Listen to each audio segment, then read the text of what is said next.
Hi hi అండి. Welcome back to Riyanshi Creations. ఈరోజు ఒక మంచి రెసిపీతో మీ ముందుకు వచ్చానండి. ఈ రెసిపీ మా పిల్లలకైతే చాలా ఇష్టమండి.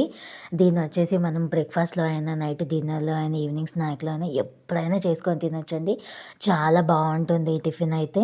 ఇంకా పిల్లలైతే చాలా ఇష్టంగా తింటారు. మా పిల్లలకైతే ఇదంటే చాలా ఇష్టమండి.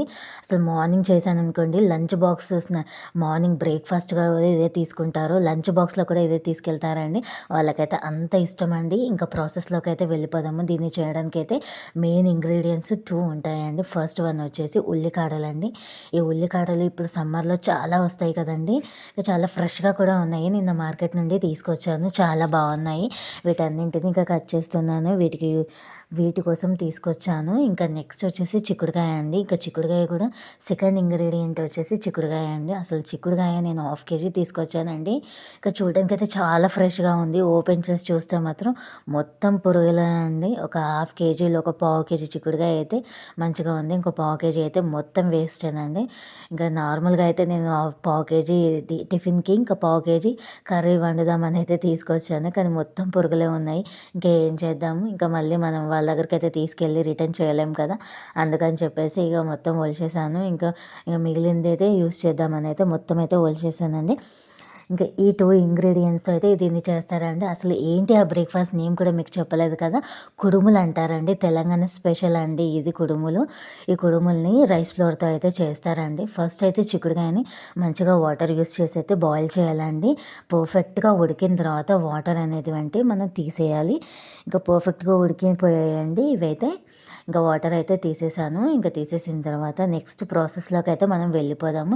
ఈ రెసిపీ మీకు ఎంతమందికి తెలుసండి నా కామెంట్ సెక్షన్లో తెలియజేయండి. వీటికైతే రైస్ ఫ్లోరు, ఉడికించిన చిక్కుడు, అంతేకాకుండా మనం పచ్చిమిర్చిని ఫైన్ పేస్ట్ లాగా చేసుకోవాలండి.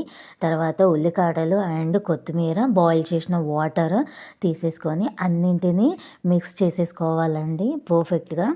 ఉల్లికాడలు దీనికి ఎక్కువగా వేసుకుంటే చాలా బాగుంటుందండి టేస్ట్. అంతేకాకుండా ఉల్లికాడలు ఎన్ని తీసుకుంటామో కొత్తిమీర కూడా అంతే తీసుకుంటే టేస్ట్ మాత్రం అద్దరిపోతుందండి. ఇంకా చాలా బాగుంటుంది. ఒక చిక్కుడుకాయ మాత్రమే మనం ఉడికించాలండి. మిగతావైతే ఉడికియాల్సిన అవసరం లేదు. మొత్తం అయితే ఒక డౌలాగా ప్రిపేర్ చేసుకున్న తర్వాత నేనైతే ఇడ్లీ పాత్రలో చేస్తున్నానండి. ఇడ్లీ పాత్రలో వాటర్ పోసేసి పైన ప్లేట్ పెట్టేసి దీనికైతే ఆయిల్ మొత్తం అప్లై చేయాలండి. అప్లై చేసిన తర్వాత ఒక్కొక్కటి చిన్న బాల్ లాగా చేసేసుకొని ఇట్లా రౌండ్గా వీడియోలో చూపిస్తున్న విధంగా రౌండ్గా అయితే చేసేసేయాలండి. ఇలా రౌండ్గా చేసేసిన తర్వాత 1 బై 1 ఒకదాని తర్వాత ఒకటి ఇలా ఒకదానికొకటి అతుక్కోకుండా అయితే 1 బై 1 ఇలా పెట్టుకోవాలండి. నీట్గా రౌండ్గా పెట్టుకోవాలి. బౌల్లో మొత్తం నిండుగా అయితే పెట్టేసుకొని పైనుంచి కొంచెం అయితే ఆయిల్ అనేది స్ప్రింకిల్ చేయాలండి. ఇది మొత్తం స్టీమింగ్కే ఉడుకుతుంది. చాలా బాగుంటుందండి. ఇలా మొత్తం రౌండ్గా పెట్టుకోవాలి.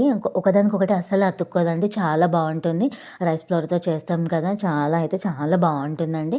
ఇంకా మొత్తం అయితే ఫైనల్గా అయితే కుక్ అయిపోయాయండి. ఇవి కుక్ అవ్వడానికి మినిమం అయితే ఒక 30 మినిట్స్ అయితే పడుతుందండి. చాలా బాగుంటుందండి ఈ రెసిపీ అయితే.